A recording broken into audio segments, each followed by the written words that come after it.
Mahigit 2 weeks ko na pala siyang hindi kinukulit. Unti-unti, nasasanay na ako. Namimiss ko pa din naman siya pero wala eh. Alam ko din naman kung hanggang saan lang ako. At alam kong masaya na siya ngayon kay Sachi. Uwian na at maulan. Ako naman si tanga, walang dalang payong. Nasaktuhan pa na hindi pumasok ngayon si Claire kaya ngayon nag-aantay ako tumila ang ulan. Maliligo na lang ako ng ulan. Pero baka mabasa naman ang mga gamit ko. Sige, wag na lang pala. Habang nag-aantay ako, nagulat ako dahil may biglang tumabi sa akin. Alam niyo kung sino. Ashi? Tinignan niya lang ako pero iniwasan ko din agad yun. Hindi kami nagkikibuan, pareho kami nag-aantay tumila ang ulan. Pero nagulat ako nang bigla siyang nagsalita. I didn't know that you and Ian are friends. Matagal na ba kayo magkaibigan? Oo. How long? Basta, wala ka na dun. Why are you like this? Ha?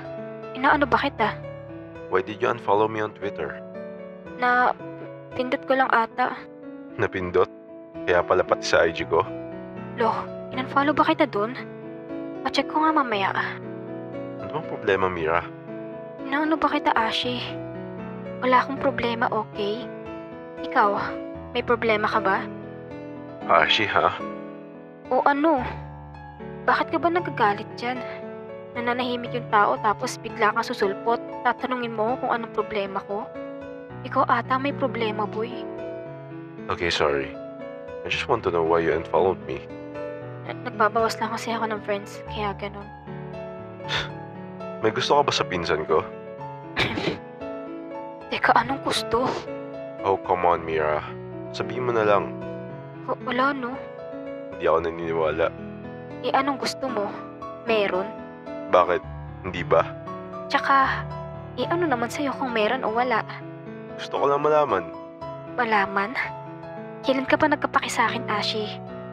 Kailan ka pa nagtanong about sa akin? Ang weird ng kinikilos mo, ah. Hello? Sige, salamat. Si Ian? Hindi ko siya pinansin kasi hahaba na naman ang usapan. Bro, magkasama pala kayo eh. Tara. Sabay ka na sa amin, Ashi. Sumabay si Ashi sa amin at sa likod siya naupo, habang ako naman ay nasa harap. Habang nagmamaneho si Ian, nakita ko sa salamin si Ashi na nakasimangot. Grabe, biglang buhos ng ulan, no? Buti na sundo kita. Nabasa ka ba? Hindi naman. Buti at sinamahan ka ng pinsan ko.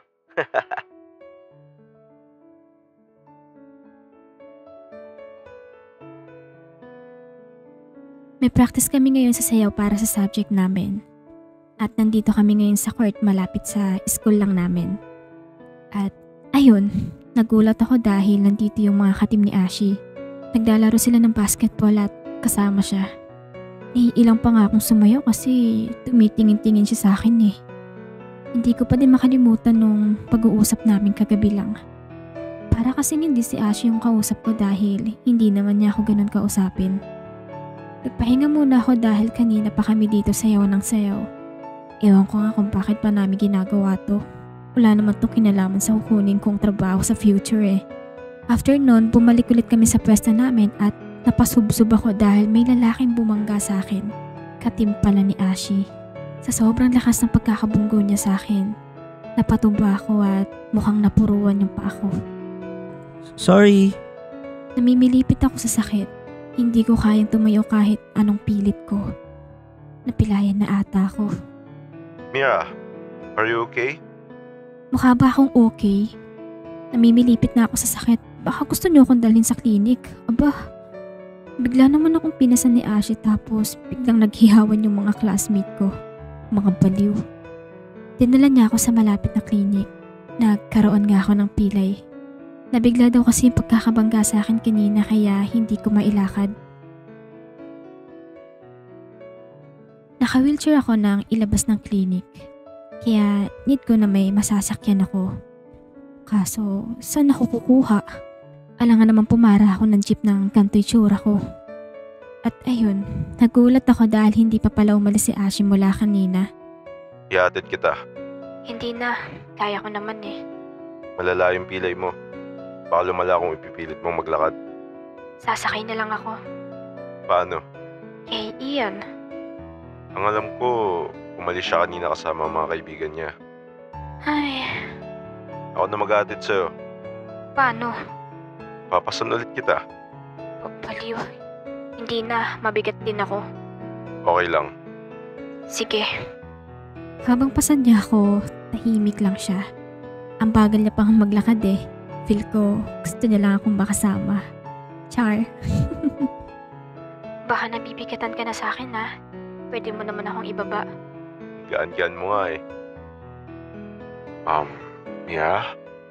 Oh, Mira na ngayon. Hindi na bata. I just have a question, Mira. Ano?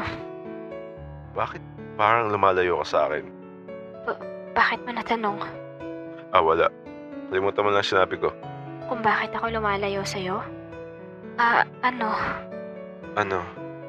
Kahit naman siguro kung malalaman mong may GF or BF na yung crush mo, lalayo ka talaga. Girlfriend? Kaya lumayo ako sa'yo. Tsaka, alam kong ayaw mo sa makukulit na kagaya ko. Kaya, dumistansya ako. Sino naman nagsabi sa'yo niyan? Si Ian. Hindi ka dapat naniniwala sa mga sinasabi niya sa'yo. Bakit naman? Basta, Nang makarating kami sa bahay, nasaktuhan pa na wala si Papa. Nasa akin yung susi ng bahay kaya kay Ashi ko nalang pinabukas yung gate. Nakakaya, mukhang nabibigatan na siya sa akin eh. Pahinga ka muna. Mamaya ka nalang umuwi. Gusto mo ba tubig? sige. Kunin mo sa ref. Pilay ako, di ko kaya lumakad. Sumunod naman siya sa sinabi ko at naupo sa sofa katabi ko. Hindi ko akalain na makakatabi ko siya ng ganito. Lalo na yung pinasan niya ako. Thank you pala. No problem. Kumain ka na ba? Huwag mong bigyan ng mali siya yung pagtatanong ko sa'yo kung kumain ka na ha. Gusto ko lang magtanong. Hindi pa. Kumain ka na kaya muna? Hindi na. May food pa naman dyan. Huwag ka na din mahiya. Thank you ko na din sa'yo yon kasi ikaw nagdala sa akin sa clinic. At syempre, kumain siya. Pero saglit lang siya kumain nun.